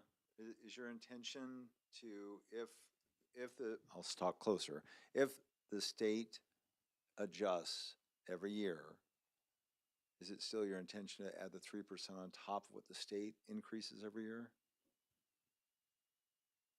That's how I see it as it's written here. So it's still going to be 70% of state statute with the 3% cost of living. Any further discussion on the motion before us? Okay. Steve's point. If we're at 70% next year, and let's say It's gonna it's raise 60, it. let's say it's 60,000, and the state goes up to 61,000, and we've got a 3% increase on ours, which goes up, makes it 62,000. You know, either we're not complying with the state, or we're not complying with the 3%. That's my point. And so, again, we may want to just put 70% and assume that the state's be gonna, adjusted. sooner or later, keep that. And looking at the state formula, there's 7 different factors of numbers that go into this formula. So it's pretty robust in how they build it I out. think we stick with 70% of that. And to your point, is probably less confusing too when you start talking numbers. So I amend it to read just last time. 70% of state statute. And then for Glenn to help us with that, what that number looks like in the parentheses. Okay, so we have a motion that has been Lord. presented I second. as amended. Do we have a second? I second that. Christie Spence has seconded it. Any further discussion on the revised Can we- motion? Can we put a dollar amount? Okay, So that- so there would be a dollar amount on that? Okay. I do have one more question. Go ahead. So are we saying we'll stay at 70% for the rest of the universe or whatever, like, or are we not talking about adjusting a portion annually until we are commensurate with the state? Or are we just staying at 70%? Based on, as the motion is presented, it is currently at 70%. So any further discussion? All right, I'd like to I'd like to call the vote. So each member, please announce your name and your vote for the motion before us. And this is just for the verbiage motion. Kurt, go ahead. Kurt Musser, yes. Christy Perry, yes. Bill Engelbrecht, yes. Tim Nguyen, no. Sherry Warren, yes. Debbie Pasco, yes. Rhonda Jett, yes. Courtney Connor, no. Yul McNair, yes. Susan Callahan, no. Matthew Mitchell, no. Len Herring, yes. Van Royal, yes. Right, sorry. Brandon Salter, yes. Steve Anderson, yes. All right, the yays outweigh the 4 noes for this. The motion carries. Glenn, I will toss it over to you. No need to answer now, but it is your job to put her request into verbiage, bring that to our next meeting for further discussion. Okay? All right. With that, let's go into new business. We have about 20, well, let me just go into new business point 2 for the sake of time.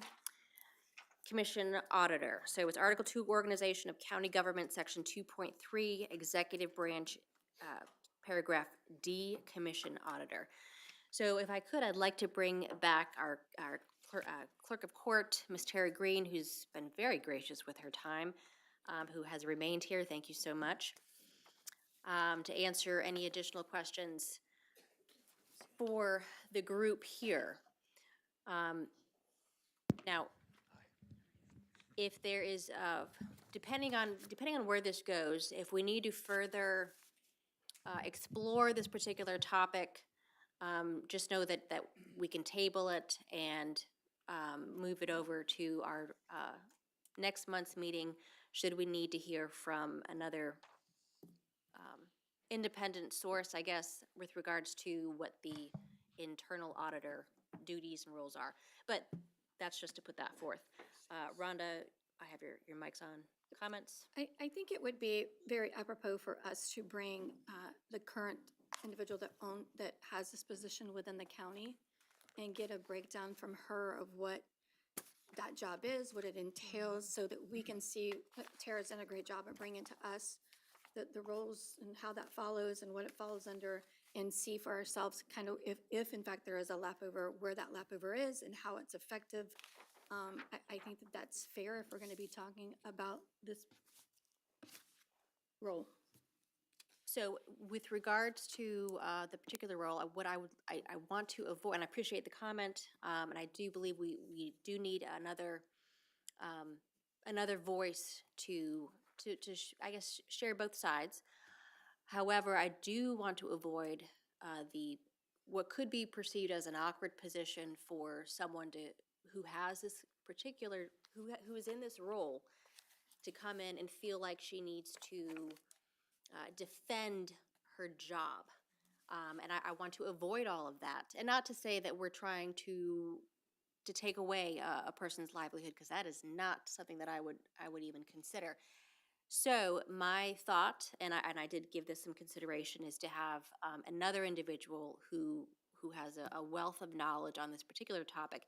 I can't say names right now because I have not asked this person to come up here and speak. However, I do have an individual in mind to answer any questions with regards to the internal auditor.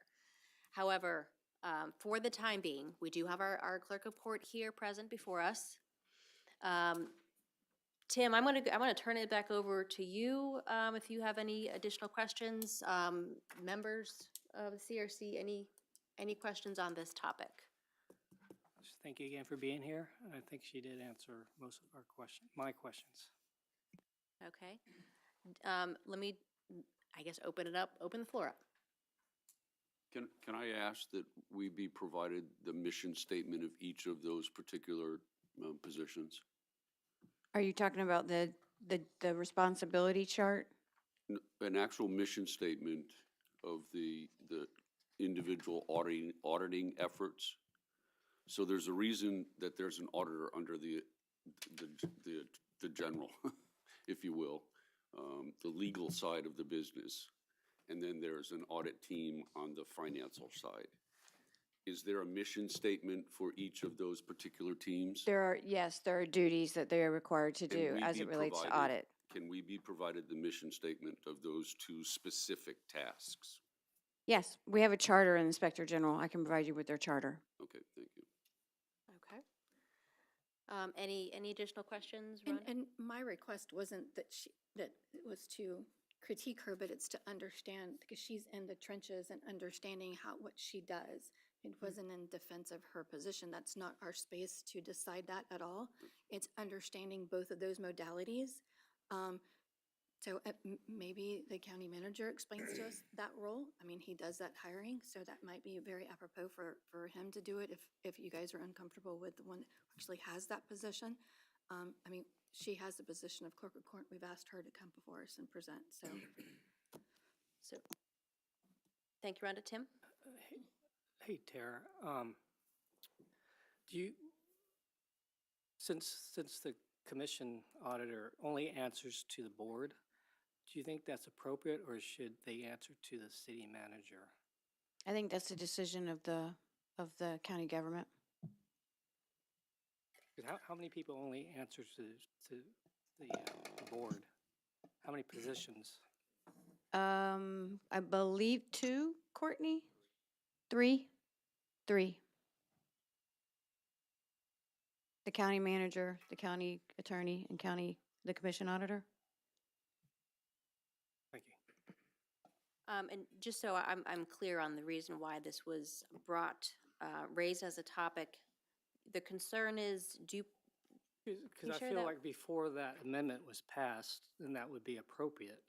But now, since that role belongs to the clerk, maybe the internal, if we keep everything the same, maybe that person should answer to the city manager on a day-to-day basis. So I can speak to that as far as before the change on Amendment 10 and the duties of, the finance duties specifically, which includes county audit. So the confusion a lot of times with just the layman is the term county auditor, which is the responsibilities of the clerk, and commission auditor, which is an independent appointed position to the Board of County Commissioners. So I'm prescribed by statutes. There are certain things I'm required to do as the county auditor. I think when the charter changed the first time to remove those duties from the clerk of court and bring them in-house to the local county government, I believe that was when the original commission auditor title was created. I'm not 100% sure, but I believe that's when it was created, so that that individual really acted as a financial consultant in a way to the board at the time. And the county finance kind of fell up against the Office of Management and Budget, which has changed and matured over the years. So what it looked like when they originally made the change, and the duties and responsibilities and what it looks like today are different. There is a segregation of duties. That's basically what happened. Could the commission auditor do things that would affect you in a negative way, or? Not supposed to, okay, so that's not affect me in a negative way. I'm required to do X amount and types of audits, and it does not prevent me from continuing to do those things. Would it conflict if they did something? Would it conflict with your position? Well, there are specific duties that are prescribed up under the comptroller role that are specific when it comes to the auditing piece of it. So it could create confusion. We have not had that yet, but it could create confusion because, quite frankly, the way that the auditing role and the clerks over the years across all the counties, Clay County is very unique in this, in that this is not really something that has to be talked about a lot in other counties, because there's not that where's the line in the sand, who does what? Because in statutes, there are a lot of silent areas as far as the role of county auditor, to be quite honest. Financial is definitely in there. It has evolved over the years within all the counties in which the county auditors with the clerk of court, that they also take on other types of audits, Inspector General being a perfect example of operational audits, performance audits, internal control audits, because the argument is if those controls are not in place and there are inefficiencies, that equates to financial impact. So it can be very confusing when you have multiple roles with very similar titles, and who does what. Scotty, your hand is raised. I got a question if I could for the clerk. The county auditor, which is under the Board of County Commissioners. No. County auditor is clerk. That's clerk. So you do not just. Speak into the mic, please. So the county auditor, the clerk, does everything. Sheriff's Department. So the county auditor, the purview of the clerk is only the Board of County Commissioners and then also the clerk of court. I don't have jurisdiction to audit any other constitutional officer unless I'm invited in to do so, or there's an MOU.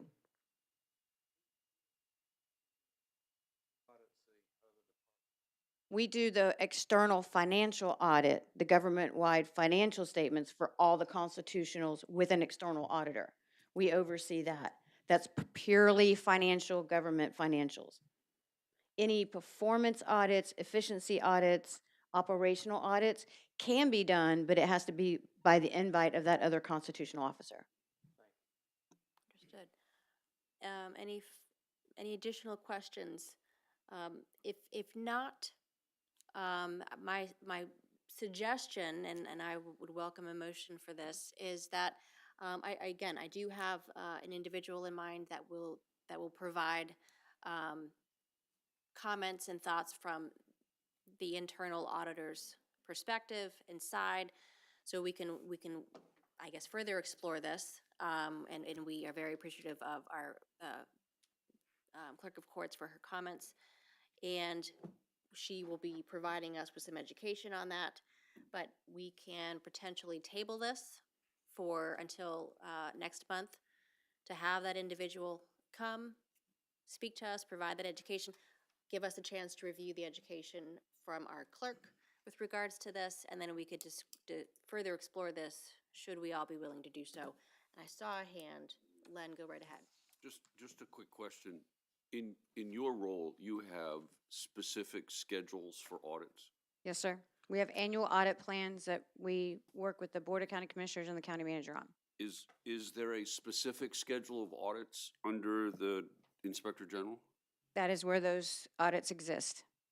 So the financial audits The are under the financial Inspector audits are, General? okay, so the financial audits, yes, specific ones done annually by a certain date that we have to turn in, we have to provide to the board and turn into the state. So those are the financial audits, and that's really the external audit. There are a multitude of other type of audits that go on all throughout the office. In the Inspector General side, those are audits, those are the ones I mentioned, the fleet management, public works, emergency management, animal control services. Those are ones that we work with the Board of County Commissioners and the county manager on setting what those audits look like. They're called risk assessments, but what those audits look like annually, if not through a 2-year plan. Okay, and then the last question is, if there was a question of, and I don't want to imply integrity in your audit position, the Inspector General's audit team would be responsible for conducting that audit, correct? Correct. Okay, thank you. Any additional questions for our clerk? Can I clarify, you wanted the mission statement for the Inspector General's office? Who do I send that to? Teresa? Send that to you? Okay. All right, is there a motion to table this topic until next month for further exploration? I make a motion to table. Is there, we have a motion, do I have a second? Second. All right, it has been seconded. Any further discussion? All right, all those in favor say aye. Aye. All those opposed, same sign. Hearing none, motion carries. We will go ahead and table this for further exploration in next month with additional speakers. Tara Green, thank you so much for your time, and I do appreciate the indulgence. Your time is valuable, so thank you. So we have, under new business initiative, under Article 2, Section 2.2, Legislative Branch, Paragraph I. Given the hour, do we have a motion to table that as well for discussion next month? I make a motion to table for next month. We have a motion and it's been seconded. Any discussion? All right, all those in favor say aye. All those opposed, same sign. Motion carries. So we will go ahead and review the auditor, the initiative, and let's take a look at page 25 for, let's see, so, well, actually, I think that's going to be enough because we're coming back with salaries and compensation to explore that language, commission auditor, and then, should we get to it, the initiative. So those will be our 3 items for discussion next month. Our next meeting is scheduled for February 9th, 5 p.m. At this time, I'm going to go ahead and open it up for public comment.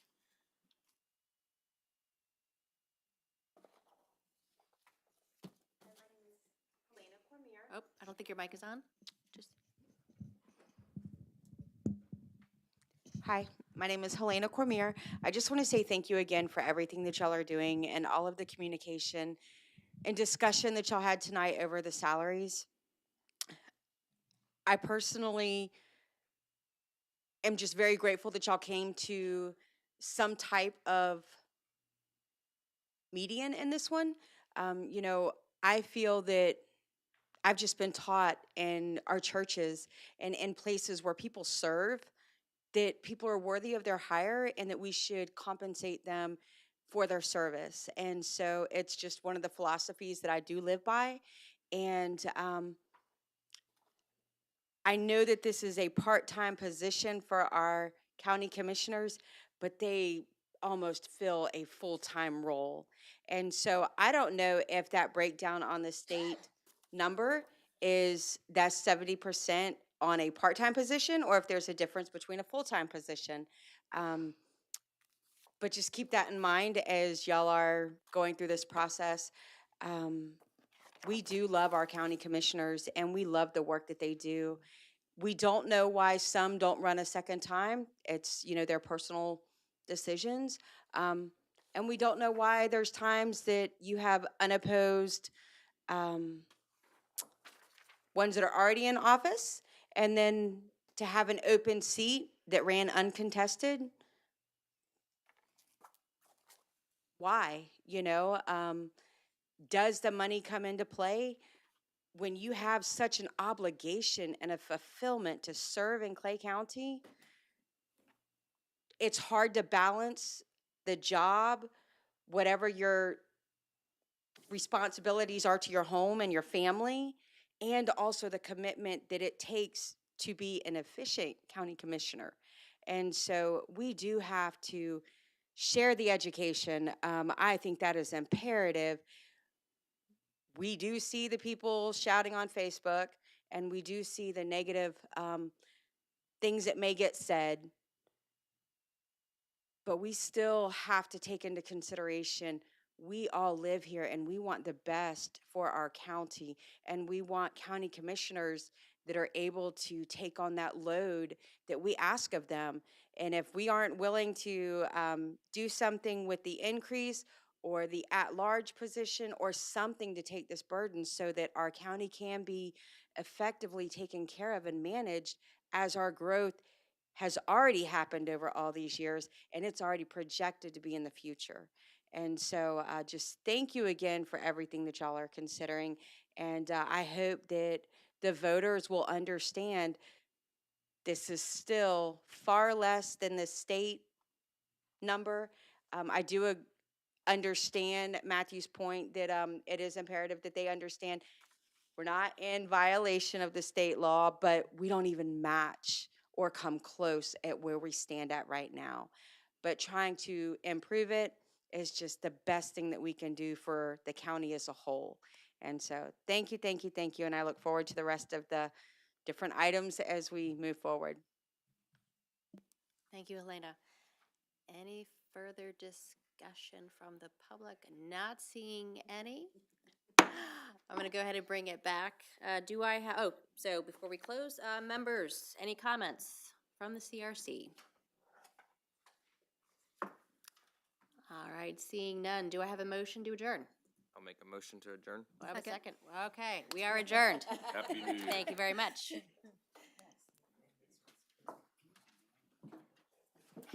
And just so I don't play 'em